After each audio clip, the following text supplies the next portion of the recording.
All right, welcome to episode 6 of the Stellium Adventures podcast. My name is Money Marv. This is Josie. And the Stellium Adventures podcast, we are here to bridge the gap, or we're here to create a bridge for the conscious entrepreneur. We are the bridge. Yeah. We are the bridge between the socially conscious, the esoteric, so to speak, and the entrepreneur, you know, the financially savvy.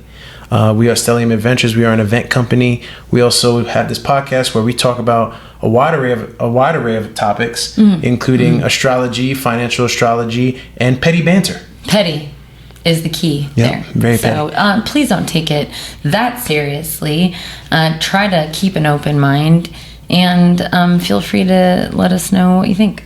Yeah. So to give you a little bit more background about myself, I am Money Marv. I am a software engineer, investor, student of astrology, particularly financial astrology, but also tropical Western tropical astrology, right? And Josie, you want to tell the people a little bit about yourself? Yeah. Most people know me, Josie. Raw Ascension is where you can find me on Instagram and most places. I am a business owner. I have done public speaking, and I am an astrologer. I've been a student of Western tropical astrology for 23 years, and I've had the pleasure of working with clients directly for almost 10 years. What does that mean, working with people directly? Reading natal charts or casting charts for specific dates. I love to work with family systems and with businesses. I've used astrology myself as a business owner in sectors of, I guess, the market that you wouldn't expect to find astrology. And so one of the reasons why I'm excited to be doing this podcast, and one of the things that brought us to do our event, Stellium Adventure events, is that it can be hard sometimes to be somebody who studies something like astrology or other esoteric or spiritual wellness practices, who also finds themselves financially or business literate, and in our case, business developer. And so I've had the opportunity to build and work with different industries over the last 10-12 years. And so we're here to talk about how you can be both and you don't have to choose, that integration. Awesome. Amazing. You can find me at Money Marfool. You can find this podcast at Stellium Adventures on all social media platforms, YouTube, Instagram, and TikTok as well. Mm-hmm. And you can find Josie at raw_ascension. That's raw as in raw foods. Yep. RAW_ascension. Yep. So this podcast is brought to you by Titus Tax Pros, which is my tax company. Keep more of your own money. Yeah. This podcast is also brought to you by Raw Ascension, where mind, body, and spirit combine. Wow, that was a good one. Yeah. We're testing out different new slogans for Raw Ascension because I'm rebranding some of my stuff. We've been rebranding for a month. We've been rebranding for a while, actually. So we're just continuing to take inspiration. Yep. Let us know if you've heard a favorite one. Yep. So you have some context. I am a Sagittarius sun, Pisces moon, Cancer rising. Mm-hmm. I have a Sagittarius sun also, shocking. Leo rising.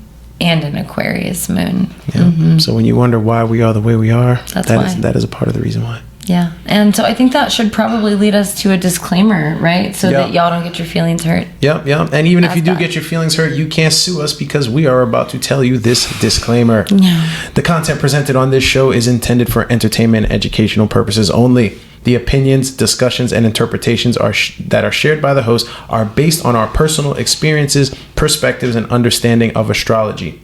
Throughout the show, we may generalize, exaggerate, stereotype, or humorously portray zodiac archetypes in ways that are opinionated, biased, and intended for entertainment. Astrology is highly individualized, and no discussion of a sun sign, moon sign, rising sign, or transit or astrological placement should be considered a complete or accurate representation of any individual person. For a personalized astrological consultation based on your unique birth chart, please contact Josie, aka Raw Ascension.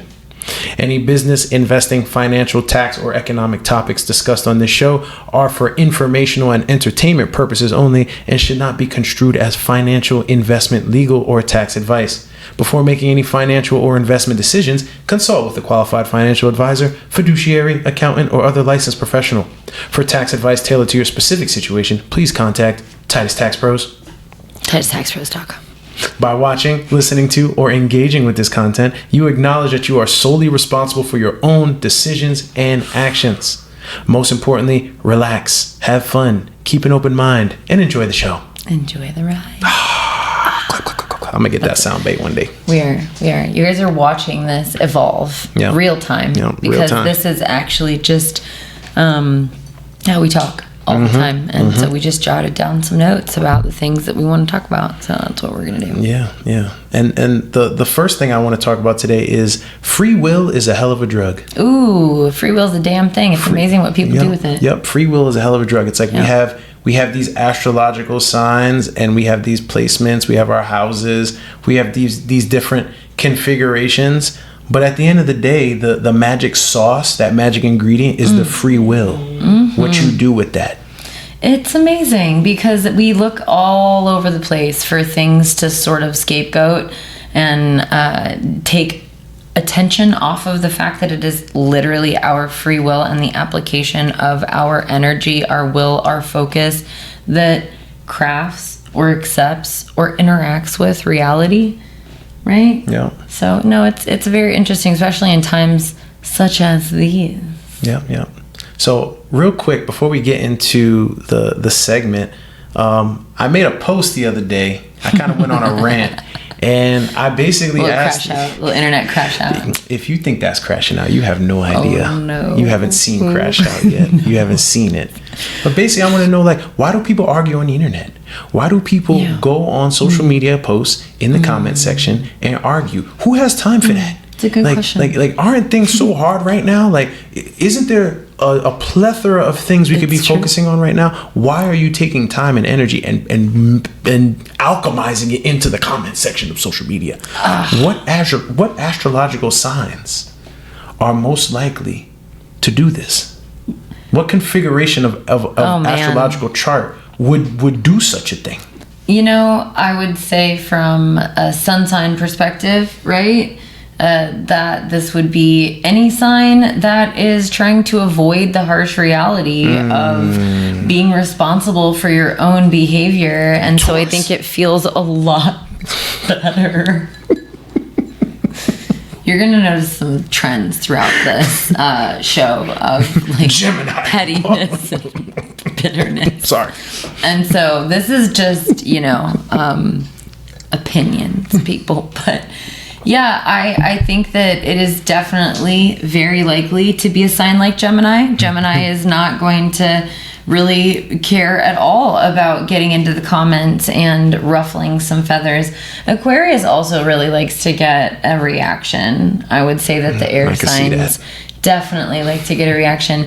Libra is more likely to be in the comments, mediating or trying to see which side is more dominant, who's winning in the argument, so they're going to try and fill in the gaps. They're going to play both sides and wait and see who wins. They're going to be maybe the peacemakers. But I think that Libra is not always the peacemaker whenever it comes to debates like this. Sometimes Libra, when it comes to justice, knows that there has to be a peak. There has to be some kind of disruption to get things moving into a new direction. And so the thing about Libra that people really kind of sleep on is that Libra will be whoever you need them to be, and not you and what your feelings need them to be, but they really, like a true air sign, do sort of zoom out or try to and get a good perspective of what is needed. Is a villain necessary to bring everyone together because Libra's ready? Is it a hero? Is it a conversation about opposing sides?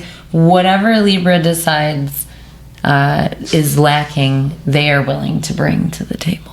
Damn. Yeah. Libra's in those comments. Yeah, definitely Sagittarius. Come on, Sagittarius is also just saying things in the comments. What is the word? Troll? Yeah, it's troll. Sagittarius is a troll. You know it. That's because it's not serious to Sagittarius. Sagittarius will joke about your worst day and then record it and make a viral reel, because as long as it's funny, it's justifiable to Sagittarius. Yeah, So I don't know, maybe very likely. Maybe because I am a troll, but I'm only a troll in public, like in front of people.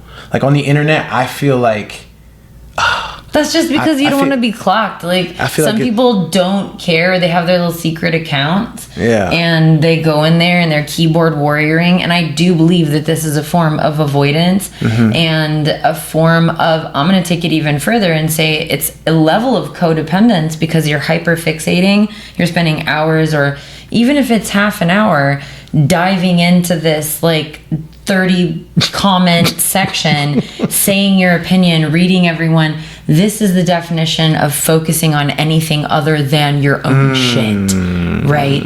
So taking astrology lens off for a moment, who is the type of person that is in the comments trolling regardless of your zodiac sign? Right. Stop avoiding your own life and sense of responsibility.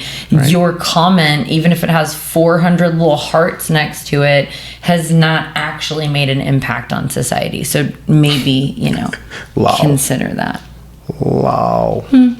Well, thank you for that. Yeah. I needed that today. A little rant. That's hilarious. A petty party. Well done. It's fine. Okay. Well, great. If that didn't upset enough people, let's get into the segment. I guess we forgot to do this before the show. Do you want to do financial first, or you want to go into, because I know we could talk about the transits. We usually talk about the transits. Yeah. But Josie wants to kind of talk about July in general. Give you a little overview for July and really see what's coming up. So do we want to, let's do financial first. I think we should. Because I want to talk about what happened yesterday. I do too. This is fascinating. And I'd also like to hear your thoughts on we were talking yesterday about the 29th degree, about having all of those planets at the 29th degree at the end of the month, and what you think that could look like without predicting, but like forecasting. Right. We'll dun, dun, dun. Yeah, we'll touch on that. So cool. So this week, tech basically took a little crash. Like it didn't fully crash. I wouldn't call it a stock market crash. I would call it a sector pullback or retracement is what we call it. So in the market, in the financial markets, when the price is going up, we call it a bull run. When the price is going down, we call it a bear run or bear market. When we've had a bull run for a while and the price begins to go down, we call it a pullback or retracement.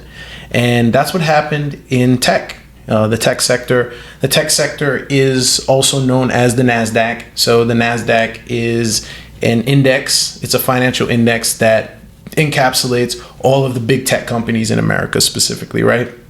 There's an ETF, an exchange traded fund, which is essentially a stock on the market that is a fund in which that fund purchases a group of stocks that are categorized as such. So in this case, this particular ETF is a NASDAQ ETF. So it buys all of the stocks in the NASDAQ. And this ETF is called QQQ, which is a really good ETF. Typically, it performs very well and is very strong. Well, the QQQ tech sector, it crashed yesterday. Today is July 3rd. So yeah, yesterday, there was a little bit of a pullback, right? So what happened? And why is this important? I think this is important because the tech sector is the backbone of the American economy right now. We are not a manufacturing country. We do not make our own things. We do make things here, but that is not our primary source of revenue in GDP. Our primary source of revenue in GDP in this country is overwhelmingly technology and military. So you really want to watch the QQQ. You really want to see how tech is performing, right? And now in the age of AI, it's all about chips and data centers. So that is really the foundation of technology right now. The market decided they wanted to take some profit out the market. They decided, it's time for a little bit of a pullback. We saw the NASDAQ go down. We saw a number of tech companies in that sector go down as well. NVIDIA went down, right? The biggest chip maker, the biggest chip designer in the world right now. They took a pullback, right? So if you wanted to get into NVIDIA, it might have been a good day to get in yesterday, right? So from the financial astrology side, how do we do this? Like, how do we cast a chart for QQQ? Basically, I figured out that, just through a few Google searches, that the QQQ started trading on March 10th, 1999, right? And how do we determine the rising sign for QQQ? We want to use the headquarters of the fund that owns the ETF, that actually runs and manages the ETF, and that company is called Invesco. QQQ is run by Invesco. Invesco has a number of ETFs that they manage and offer on the stock market, and QQQ is one of the more prominent ones. This is headquartered in Atlanta, Georgia. So we are going to use Atlanta, Georgia as the headquarter location, and we're going to use the trading time of 9:30 a.m. Luckily, I don't have to do a time difference here because it's the same time zone. It's Eastern time. So 9:30 a.m., right? So we took that and we found that QQQ is none other than a Gemini rising. So it's ruled by Mercury, right? Ruled by Mercury. What's happening with Mercury right now? So right now we're in a Mercury retrograde. Weird. When did it start? Like just now, yeah, right? like this week. Exactly. This week. A few days ago. Yeah. So we got a Mercury-ruled sector, technology, and isn't that mundane? Oh, absolutely. That the technology ETF is ruled by Mercury, like that has the energy of Gemini, which is like the energy of effectively technology and communication channels. Listen, financial astrology is not my specific area of expertise, but I would definitely say that if you're coming up on a Mercury retrograde and you're trying to understand how this is going to affect the financial sector, you would definitely want to look at entities that exactly what you're doing, that have the mercurial ruled element or that are in the sign that Mercury is retrograding in. This is going to probably give you a pretty good indicator that there's going to be some kind of retrograde activity going on within that scope. And retrograde is what you mentioned, a pullback.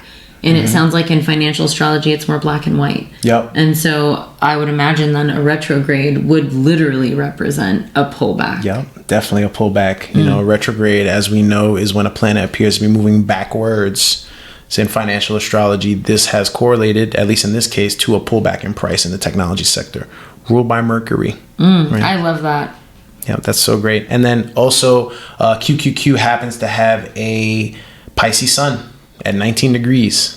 19 degrees. That seems to be a significant degree in some of these stocks that I'm finding in financial astrology. And a Sagittarius moon. We also have Chiron opposing the ascendant. And Chiron also seems to be very significant in this chart, but also in financial astrology. The asteroids Chiron and Vesta are very significant aspects to these particular asteroids correlate with some pretty nifty price action. So let's talk about a few of the transits that I noticed during this time. So we had a big drop, right? I think we went from, I don't know if I recorded it, I think it was like a $30 drop, which for this ETF, $30 is very significant because, again, an ETF is a number of companies in one stock. So for that to drop $30, that means some of the stocks in there dropped way more than that, right? So what do we have? We had the transiting moon squared the Mars sign, right? They got a Scorpio Mars. We got a Scorpio Mars here, right? So we had a square. The transiting sun squared Saturn. No matter what the chart is, we already know what sun square Saturn means. Like we do. We do. And then we have, so here's the thing. Uranus and Gemini are conjunct right now. Like, I'm sorry, Uranus and Mars are conjunct right now. Right. That's a recipe for disaster in life, but also in financial astrology. In life. Because we got Uranus and Mars opposing QQQ's Pluto and Chiron at the same time. Well, and I think it's important to understand Uranus is the planet of eruption and change. Not eruption like Jupiter, expansion. I'm talking about chaotic eruption. That Uranus rules change and innovation. And then you put that next to the warrior, the source of drive. Mars in Western tropical astrology heavily relates to, at least in the birth chart, that driven sense of attack in most cases. So that is very interesting to see that together. Yeah. And then the last part is that I also find interesting is that so we have a relationship between the North Node, Chiron, the Ascendant, and Venus. So here's what I've learned about Venus in financial astrology. Venus is like, I'm going to give you more of whatever it is that I'm attaching to, right? Okay. I'm going to give you more of it. So if it's good, I'm going to give you more good. If it's directionality, I'm going to give you more. I'm going to go with you in that direction. I'm going to give you more directionality, right? So Venus is conjunct the North Node, right? The North Node in financial astrology typically correlates with directionality. When we have favorable transits to the North Node, and Saturn and Uranus are quiet, right? If Saturn and Uranus are not quiet, all that goes out the window. Okay. Uranus and Saturn, they take over. But when Saturn and Uranus are quiet, typically favorable transits to the North Node will give you a positive price correlation. Okay. Right. In this case, the North Node was transiting North Node was squaring QQQ's Chiron and their ascendant, right? Because Chiron is opposing the ascendant, right? So the North Node squares both of those at the same time. That doesn't bode well. And then Venus is conjunct the North Node. It doesn't bode well. So we have an unfavorable transit between transiting North Node and Chiron and the Ascendant, and then we have transiting Venus conjunct the North Node. So that basically means I'm gonna give you more of this square. To Chiron. Amplifying. I'm gonna give you more of this square. Well, I was thinking that in terms of financial astrology, creating a cut and dry experience of Venus, Venus as more of almost enhancing than it would if paired up with an unsavory transit or aspect. Right. Would amplify that as well. Right. Wow. Look out, Venus. Yeah. Look out, Venus. And then, again, Uranus and Mars together? But it is giving revolution. Can I say that? It's like storm the gates. We won't take this anymore. Like somebody rushes into the sunny. So Mars and Uranus, I paint the scene.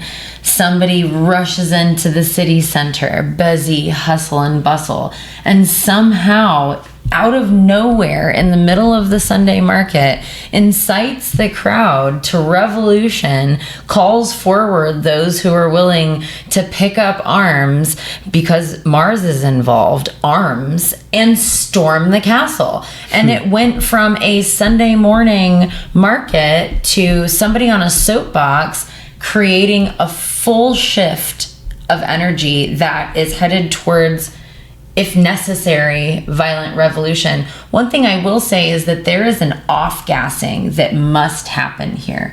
There's something that's building up. It's like the louder you talk about something, the more excited you get. That is what happens whenever you put the planet of change and innovation with drive and aggression and war, Yeah. And so there's a building energy that will have to be outlet, and it'll be interesting to see how that applies to the financial sector. Yeah, like Mars and Uranus together, it's like somebody flipping the table over, and then you're trying to see what's on the other side of the table, and then someone just shoots a shotgun through the table. But there's definitely something on the other side of the table. There's a whole nother diagram. Anytime Uranus, and that means Aquarius, and it's anytime Uranus flips the table, there is a full plan on the other side. And there's a quote by Rumi that I always think of whenever it comes to Uranus. It's something along the lines of, when your life is turning upside down, how do you know that you won't like it better on the other side? Uranus transits are messy and they're volatile. There's an immense amount of change very quickly. It's usually a curveball that you don't see coming. And when Mars is involved, you can amplify that and guarantee that curveball. Cool. That's amazing. Yeah. So there's also a little bit of seasoning that I just want to add to this. Like, we have transiting Sun, which is quincunx. So quincunx is effectively in conjunct, right? It's like Sagittarius and Taurus. It's like, we don't see each other. We don't understand. How can you be this way? Right? And we have that relationship between, in this case, transiting Sun and the midheaven of QQQ. So the midheaven is like how it's perceived. Like QQQ is perceived as the backbone of the American economy. And you can see clearly that there's shifting coming forward. There's change and potentially revolution. And that will look, what that revolution looks like, that's almost impossible to predict whenever it comes to Uranus. Because it's almost random, but not. Uranus is not random, but it feels random. Yeah, it's like, it's random when. Random like the when about it is random. Never but predicted. the what seems to always be the opposite of whatever it is. There it is, yeah, opposite or whatever opposite of. If you were expecting the opposite as a possible backup plan, then it would go with the opposite. Then the thing is going to happen. Yeah, it's that way. It's like the reverse psychology of reverse psychology.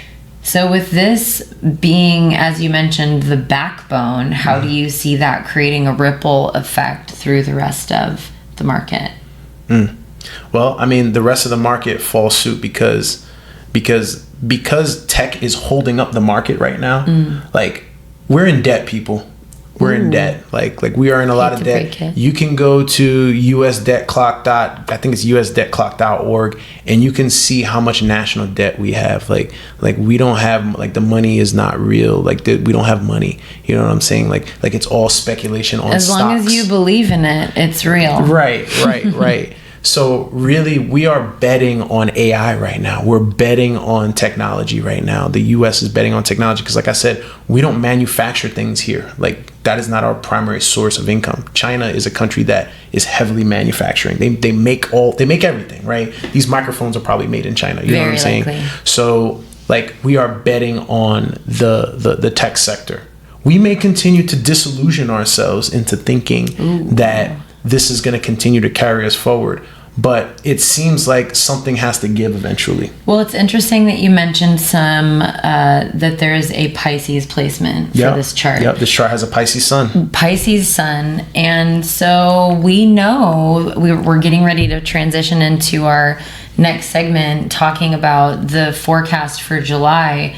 I find it to be very interesting that we were just discussing Neptune and Saturn getting ready to go into a retrograde. Yep. Beginning this month in July, and both of them going consecutively in the same sign of Aries all the way through until December. And we're going to get more into that, but it's interesting when we're talking about a Pisces-ruled chart, and I'm interested to know the Neptune placement of this chart. Yeah, so the Neptune is actually in Aquarius. So the Neptune is trining the rising sign. So we have harmony between the Neptune placement and the ascendant. And then we think about Aquarius and what Aquarius and Neptune is, sort of representative as. And that's very interesting because Aquarius generally refers to the greater, the public, the collective. Right. And so that being in the ninth house, it would potentially set a new stage for the collective. Right. And there's a lot of transformation going on in tech right now. We can see that in the QQQ chart in general. QQQ has a 3 degrees Aries, 3 degrees in Aquarius, Neptune. What else is close to 3 degrees in Aquarius right now? Pluto. Absolutely. Transiting Pluto, and it's going to be there for a while. And whenever Pluto in Aquarius is transiting anything, understand that the great undertaker is in the sign of the humanitarian. And so and we're just getting started. Pluto just went into this sign, and it's going to spend a long time there. And so whenever we see this transiting over charts for whether it's your birth chart or a chart for an entity, a stock, a business, a country, what we're going to see is a transformation, a rebirth from the perspective, an eagle eye perspective of Aquarius, what is in the greater good of all. And so if we go back to some of my videos from Astro Chats over the last 5 years, we've been talking for a long time about these structures and entities changing for the greater good of all. It may not feel like that in the beginning, but it will be interesting to see how such an important player going through this huge retrograde period as the ruling planet of its sun sign in Pisces is going through a retrograde next to Saturn. And so we'll see how that sets a new standard and influences the rest of the market, which apparently depends heavily on this. Yeah, very heavily. Like if you're looking at the market, especially the US market, like which is the front runner of the world market, right? We need to be looking at technology. We need to be looking at QQQ, you know? You know, we got transiting Neptune conjunct to the degree Mercury right there in Aries. Mercury ruled by, Mercury, the ruler of this chart. I'm going to make a little hot take. Talk about bridging the gap between the financial sector, the financial business-minded person, and the wellness, esoteric, or astrology wielding individual with a plan, with the aspects the way they are right now. If you have investments regarding this company and what we're saying, it makes you nervous, however you have that set up, whatever your tie is with this, consider magic. Consider magic like your own, just for your own affairs. You don't have to do magic on the company. You don't have to do magic on anything that affects anyone else, but you can include this in your own routine, your own ceremony, your own ritual, so to speak, because it should be I don't know. Yeah, with Neptune involved like that and Mercury, see. It's a part of reality. It's a part of reality. How can you use that in your own unique benefit? I think should piss some people off talking about the two topics at the same time. Right? They're going to be so mad. But see, disclaimer for all grievances. So I remember you were telling me one time when we were talking about personal charts, you said if you want to look at what someone's, I forgot what you call it, like their personal brand of magic. Like their Neptune placement is like their personal brand of magic, like how that expresses itself. That is what I've come to refer to Neptune, among other things, in the birth chart. I do look to that to see someone's personal brand of magic. See, similar to Venus being your personal law of attraction, the Neptune placement gives me a lot of data, its sign, its degree, its house, and what planets it's having that conversation. What is that called? An aspect, right? We call it an aspect, but it's really a conversation between the other planets. And so Neptune in your chart will definitely give you an indication of what your personal brand of magic is. Whenever I do readings for people out in the wild, sometimes people ask me, what can you tell what kind of witch I am? What kind of magic should I practice? What is naturally in flow for me? And so I look at a couple of different placements for that. But absolutely, we're going to take a look at your Neptune because it's going to tell us where you're naturally able and just magical. Where is that natural sense of magic? Because Neptune is formless. Neptune doesn't care about your concept of what I'm saying right now. Neptune is like the mist over the water. We have no idea what's going inside of that mist. We can theorize about it, and we will. But at the end of the day, anything can pop out. It's limitless. It represents really what's behind the veil. And that can be literally, or it can be metaphysically. And in Neptune's case, it's usually metaphysically. Do we both have Capricorn and Neptune? We do have Capricorn. I'm sorry, Neptune and Capricorn? Neptune and Capricorn. That's a generational thing for most of the millennials that were born. If you were born in the late 80s, the early 90s, then you have a Capricorn stellium with your outer planets, including Neptune and Uranus. And so when we talk about looking at a generation to see what our personal brand of magic is, it seems like we are really able to, whatever we're doing with our magic, however we're applying it, with Uranus, the sign of innovation, change, upheaval, being next to the sign of magic and limitless form, we are meant to do a lot more than just what affects us with our magic as individuals for the generation. Yeah, and such one way to look at it. Such is the case with QQQ. I mean, QQQ's brand of magic is Aquarius, like the ability to move humanity forward, like move society innovation forward, in and of itself. Yeah, to innovate. Yeah, on a grand scale. That really is telling that it is such a backbone of the market and such an indicator that seems to move other entities with the placements that we're looking at here. Right. And so this is just a snapshot of how you can use astrology to really become more literate and understand better what you're investing in and or coming away from. Yeah. I'm having a wonderful time with financial astrology. It's so robust. Yeah, I'm having a wonderful time with it.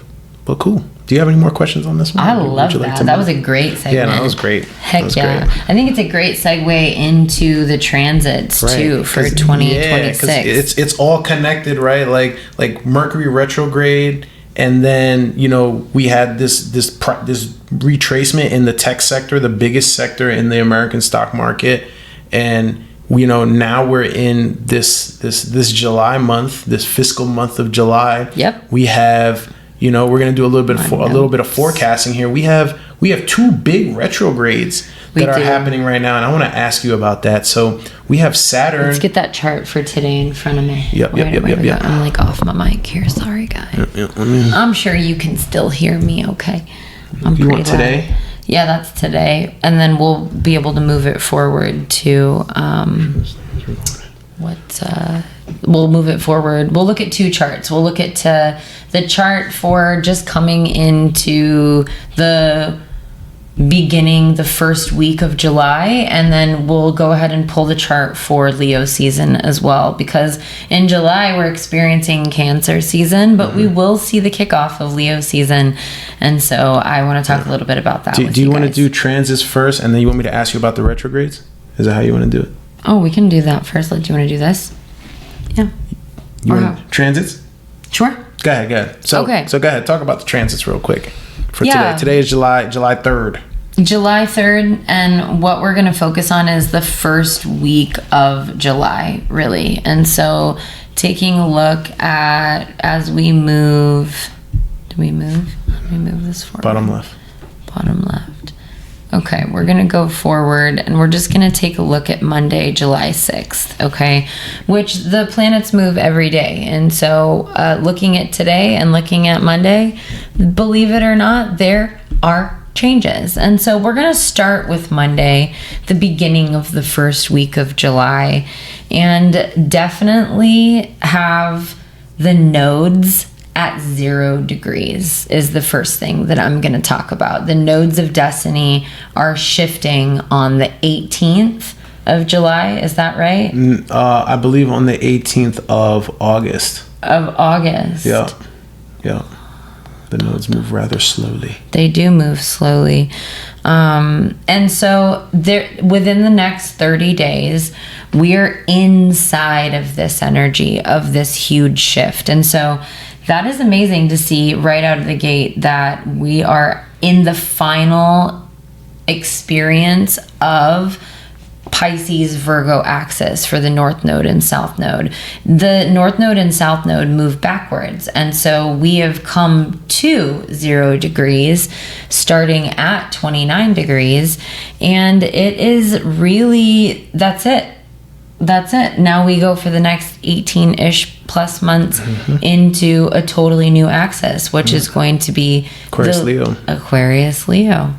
And so we see that Venus is right there. We were talking a little bit about I see the moon on Monday, you guys. The moon is going to be in Aries, and it's going to be smushed right in there between Neptune and Saturn. And so I would imagine that to start the week off, there might be some really good opportunity for you to find some common ground between intense feelings and also responsibility, sense of duty, the things that you know that you need to do.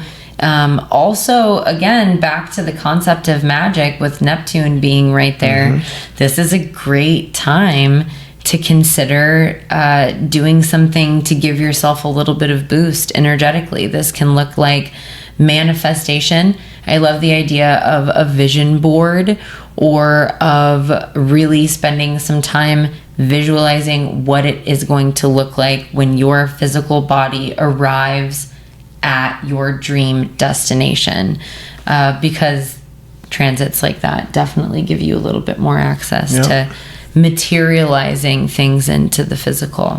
What do you see coming up this week? So I like looking at Vesta.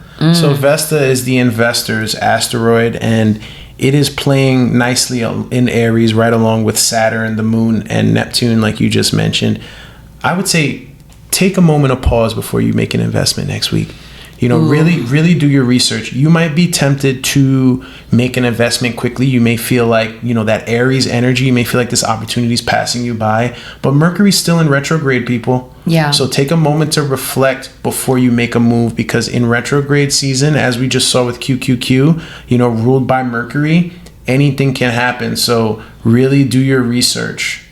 And I think I'm really glad that you mentioned the Mercury retrograde. Mercury retrograde is really important to understand that it's well known in pop culture that, my ex-boyfriend is going to text me, or my ex-partner, maybe you're the ex that's going to text someone. You know who you are. But definitely understand that when it comes to making impulse decisions, this is not it. This is especially whenever Mercury is retrograding in the emotional sign of Cancer. This is where you're going to need to wait 2 weeks on it before you make a call, before you end that relationship, before you quit your job, before you go and make an emotional decision. You definitely want to give yourself some time to the end of the retrograde to see if the circumstances still make you feel that way. But there's a clause there. There's a very important clause. Mercury retrograde, any planet in retrograde, it's time to tie up loose ends. And so the one addendum to what I just said is that if you feel emotionally drawn over this Mercury retrograde in Cancer that we're kicking off this first week of July, if you feel emotionally pulled strongly to end your relationship, or quit your job, or any of these other cliche self-destructive things that could happen during Mercury retrograde, this may be something you need to listen to if it's something that you've been putting off for a long time.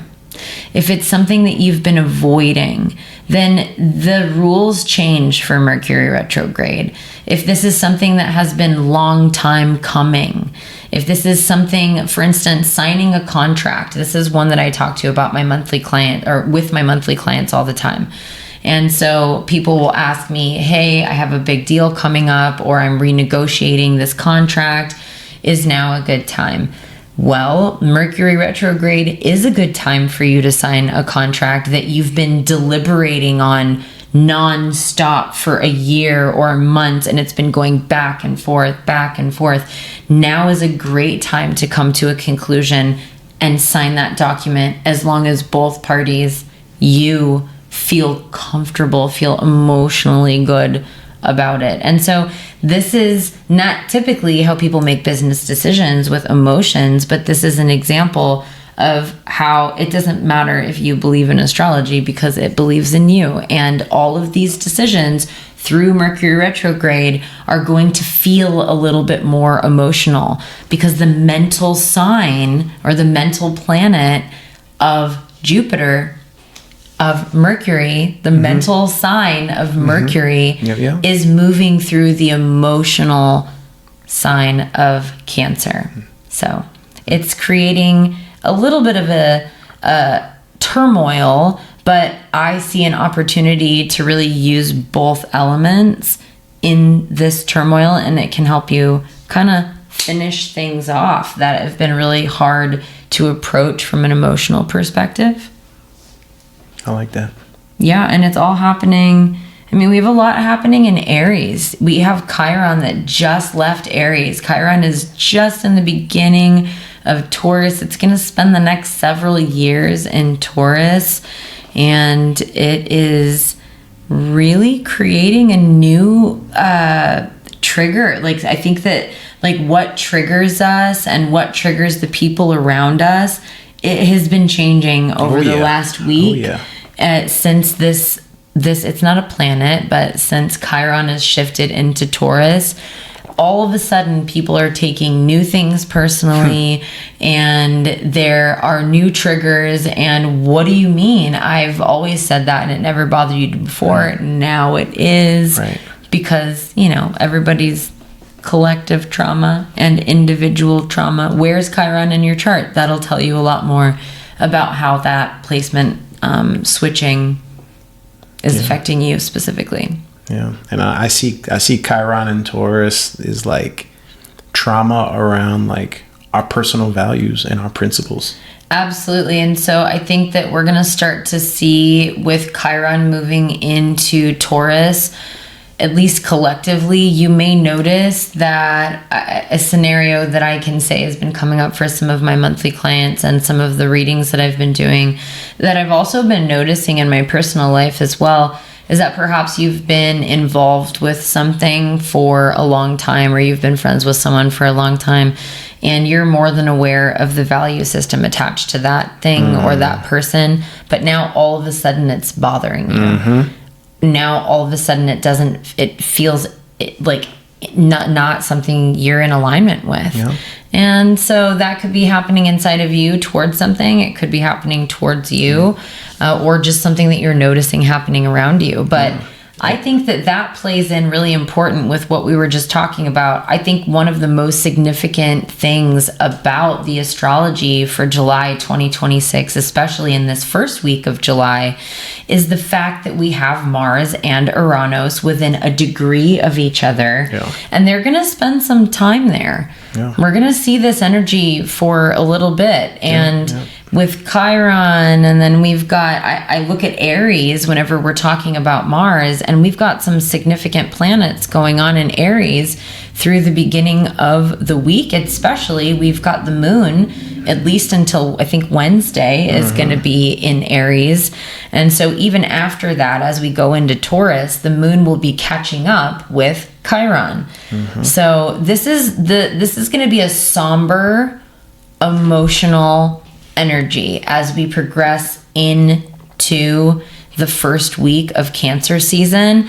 I see that Cancer season is really designed this year in 2026 to give us an emotional reprieve.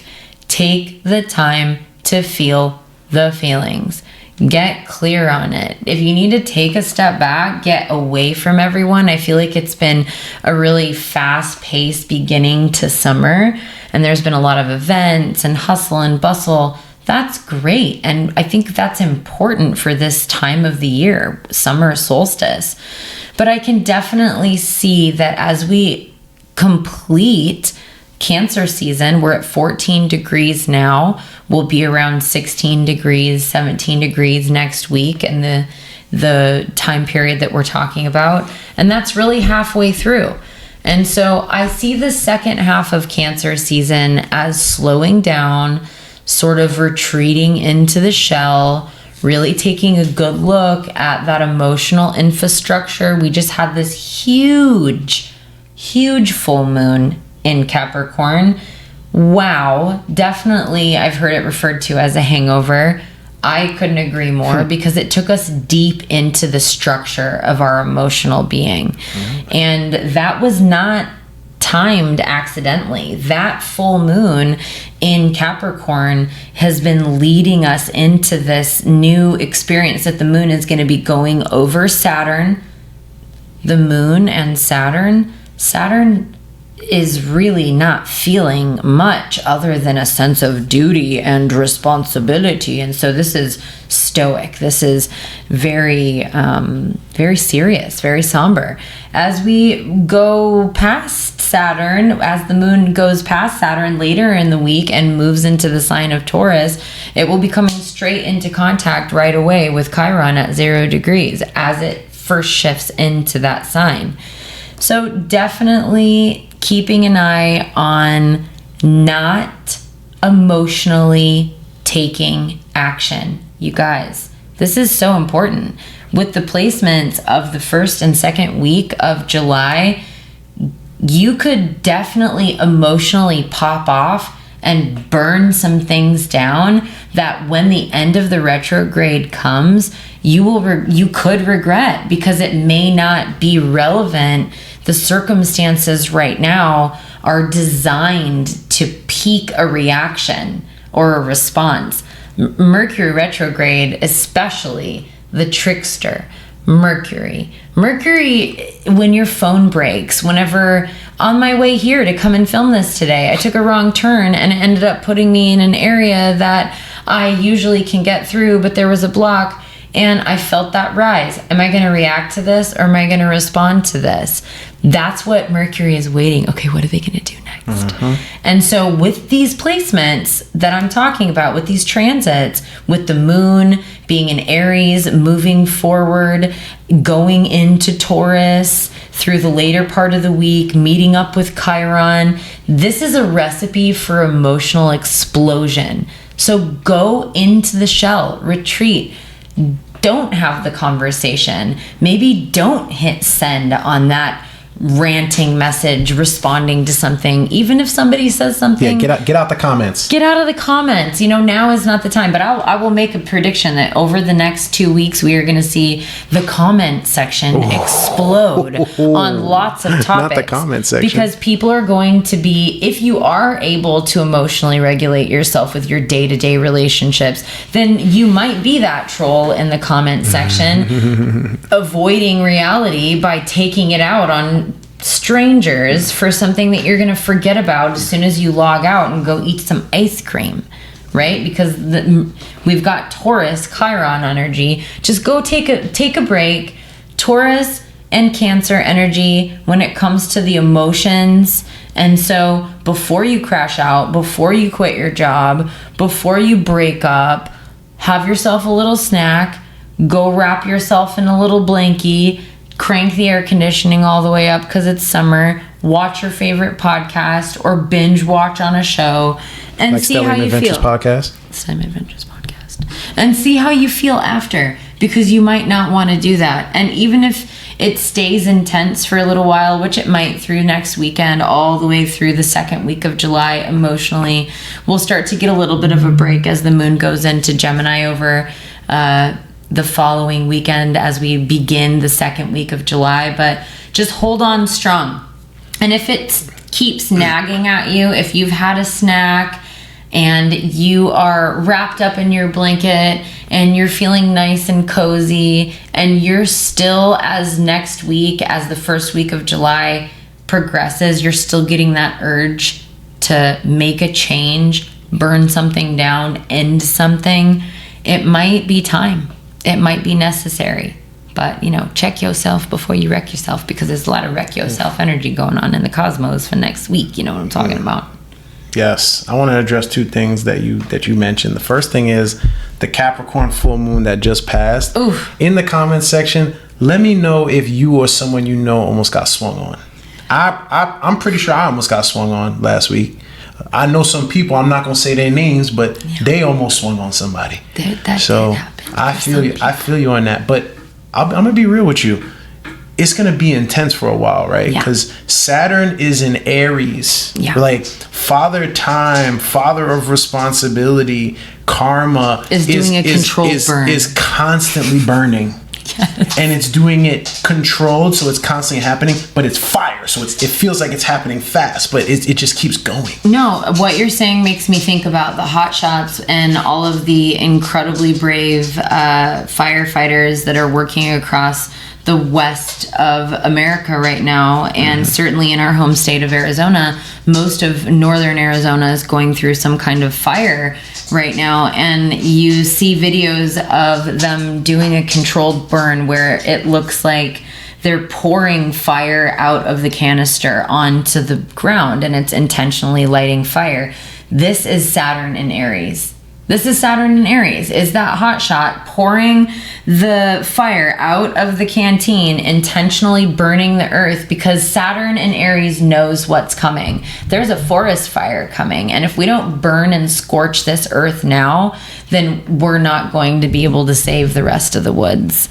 And so I think that's a great analogy for the Saturn in Aries energy that we're experiencing. We were talking about a couple of topics before we got started that I think are really interesting for this segment. Yeah, so the at least the last thing that I wanted to touch on for the July forecast, and feel free to add anything, is we have 2 retrogrades happening, 2 big retrogrades, and they're going to happen for a very long time, right? We have Saturn going into retrograde in Aries from July 26th to December 10th of this year, and in the same token, in 3 days from today, which is July 3rd, so on July 6th, which is the day that we are actually talking about in this forecast, Neptune is going into retrograde until my birthday, December 12th. Absolutely. This is significant. Yeah, like what is the significance of Saturn and Neptune retrograding together? You have the planet of structure with the planet of like dissolution and unstructure. Absolutely. And I think everybody's talking about Mercury retrograde for July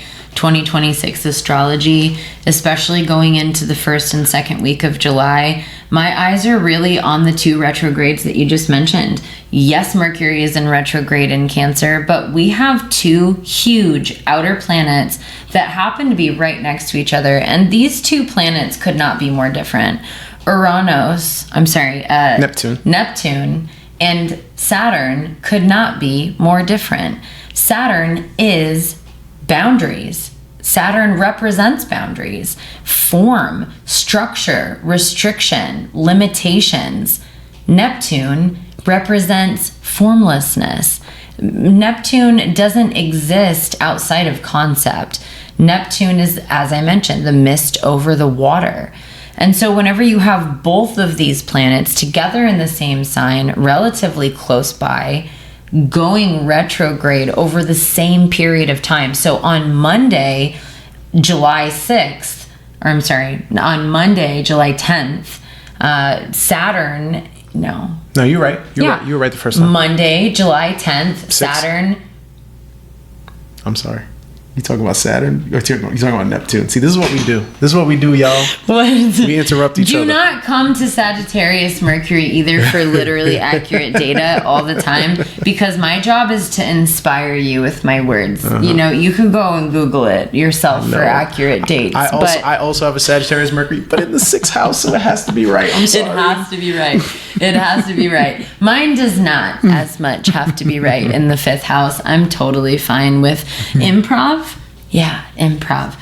But the first week of July, we have 2 major outer planets going retrograde at the same time while Mercury is in retrograde, and they will be going retrograde in a state of retrograde until December, right around your birthday, as you mentioned. And that is significant, you guys, because those 2 planets are influencing each other's energy just by being right now within 10 degrees of each other.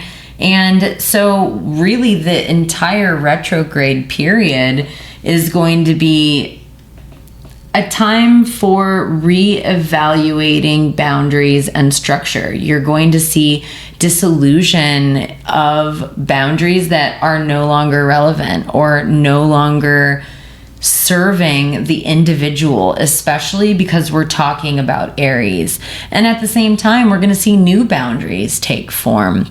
And in the best case scenario, we have Neptune hopefully intuitively feeding the decisive action of Saturn going through this retrograde. But this is particularly going to affect the Saturn return babies. In the Saturn return babies, right? So if your Saturn is in Aries, you're going through your Saturn return right now.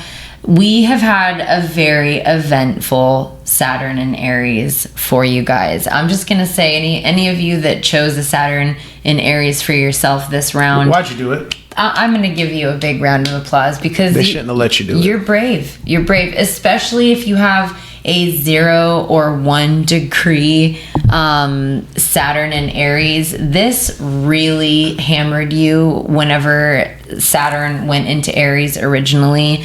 You got hit and swiped, because we've been going through a lot of retrogrades through this Saturn transit through Aries.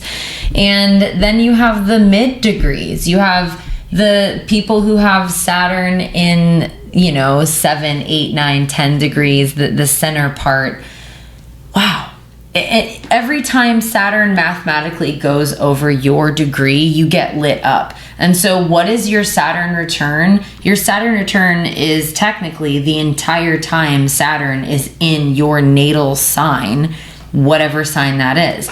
But your peak, the peak moment, so to speak, mathematically, of your Saturn return happens the day that Saturn is transiting your degree, your exact degree of your natal placement. And so whenever we have a Saturn return marred by so much retrograde activity, you have a ping pong effect. It's like Saturn in Aries is really giving those machines in the arcade where you pull the ball and it like bounces all over and you never know where it's gonna hit. You're getting lit up no matter what your degree is, unless it's a later degree, literally 28, 29 degrees in Saturn Aries. You are inside of that pinball machine, and Saturn is just going retrograde back and forth over your degree or close to your degree. And so it's creating this roller coaster effect I make up for a lot of you. But the silver lining is that this is incredibly productive, and you're in a master class right now with the master himself, Saturn. So buckle up, baby. You're gonna be just fine. Yeah. Saturn in Aries is like, for all my gamers out there, it's like those video games where there's no save checkpoint. You can make it really, really far in the game, and as soon as you die, you have to start over from the very beginning. It's so true. It's so true. And you guys really are. There's so much dying off for Saturn and Aries right now. And so much of it has to do with your identity and your perception of your identity. And if that is in alignment with your soul's purpose. Saturn is an agent of the nodes.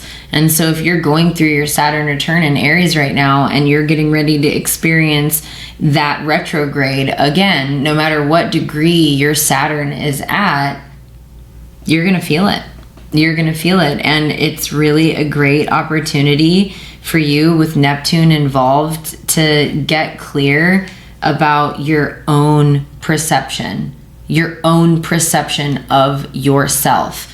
Because is that coming from a place of sovereignty? Is that coming from a place of your own direction? Or are you potentially, Saturn and Aries generation, have you been perceiving yourself this whole time the way that you were led to, the way that society or norms or even achievement, perhaps you were really praised, or it helped you survive leading up to, you guys were all basically in your late 20s, 30s going through this Saturn return. Maybe it helped you survive up until now.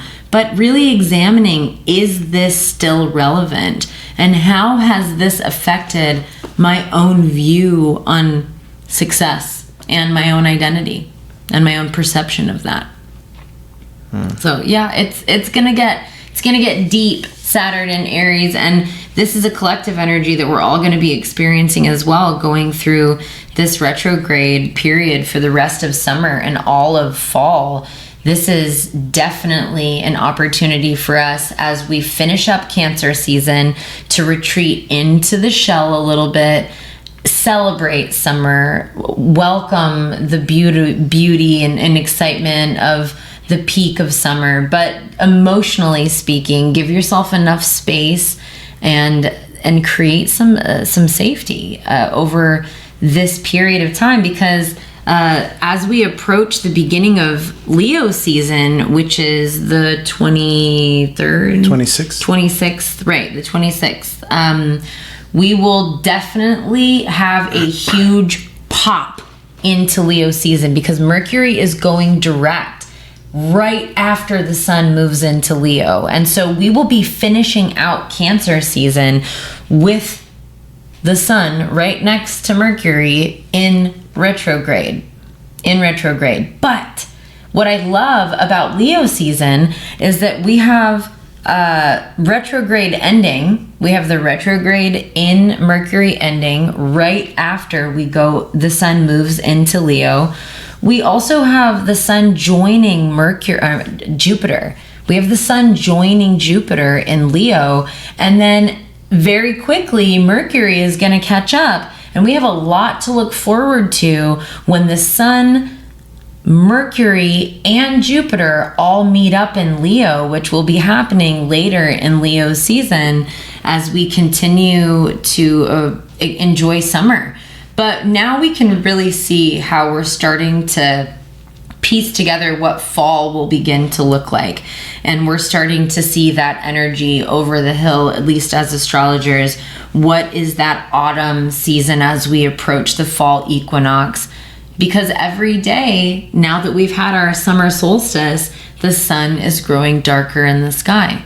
This is my personal favorite time of the year, because it is an incredibly powerful energy when the sun is highest in the sky, and it's like that full moon where we're approaching fullness, we are full, and then we're coming away from fullness. We have the ability right now to harness all of the energy of the sun at its peak at summer solstice, but we are standing we are starting to turn more towards the darkness of winter solstice now. So yeah, that energy is too intense for some people. We need it to come down a little bit so that we can, actually do what we're supposed to. Sometimes we get overwhelmed. When the sun is at its peak, the markets get overwhelmed. People get overwhelmed emotionally. Absolutely. It's a lot. Like, it's really autumn a lot. is that refinement process. So autumn is a funnel for all of the energy that is huge, exploding, blooming all through summer. That can't stay that way. It's not sustainable in a realm of duality. And so fall is a transition period. Autumn equinox is a time whenever we concentrate and alchemize all of the energy that came from the fields of the dog days of summer, of Cancer and Leo season, but it can't always be that luminous. We must have a season of darkness in order for some seeds to germinate, in order for things to truly take root, in order for all of the energy that a plant is using up photosynthesizing during the height of summer. Whenever the top part of that leaf dies off in the fall, the roots don't go anywhere. Now it's time for the roots to grow. Now the roots fortify. And so we're starting to get a sense of what autumn is going to look like and what ingredients we will have in the pot for Scorpio season, because I always see that as our autumn equinox kickoff. That's really what's in the pot. And so we're growing. We see abundantly flowing through the air right now what will be in that pot come Scorpio season. Excellent. See, that's what I like about the zodiac. It's a story and we're going to continue to tell this story as the episodes continue. Did you have any final thoughts on the transits, or did you want to? And that's good. I feel good. I feel complete. Yeah, that was good. You know, we got some more coming at you. We're going to talk more about the transits next week. For sure. I promise you that. For sure. This was really good. But yeah, that's it. A little shorter show today. You know, we're trying to rein it in a little bit. Also, we could talk, y'all. Yeah, we could talk. Also, I'm going on vacation next week, y'all. Ooh. I'm going to Vancouver. You know, I'm not going to see the World Cup, but there's a World Cup game happening there. So I'm going to cast a chart while I'm in Vancouver relative to where I am. And we'll talk about that a little bit when I get back. Heck yeah. And don't worry. We will still have our regularly scheduled podcast. We will have our regularly scheduled programming. For the 27 of you that are burning for the next episode, thank you for being here. Please like, share, and send it to all of your friends. Yes, please like, share, and subscribe this content. Please comment. Follow us on Instagram at Stellium Adventures. Subscribe to us at Stellium Adventures on YouTube. And also follow us on TikTok. We got some pretty prolific clips on TikTok as well. Apparently, we ticking on the talk, y'all. Yeah, we TikToking. You know, until they ban us. If you want to learn more about what we were talking about with the transits and how to wrap up the final degrees of Cancer season, or how to prepare for Leo season or the North Node, South Node shift, hit me up, raw_ascension on Instagram or anywhere, and we can dig into it. Yeah, and if for all things finance, investing, and taxes, holla at me at MoneyMarFool. You can DM me there. You can find me at Titus Tax Pros as well, or you can message the Stellium Adventures account, and it will make its way towards me. Yay! So, we did it. Thank you so much. An hour and 10 minutes. That's not bad. Yes, that was good, y'all. We're trying. Well, have a good weekend, y'all. Have a good week. Be safe out there, and we'll catch you next time. Deuces.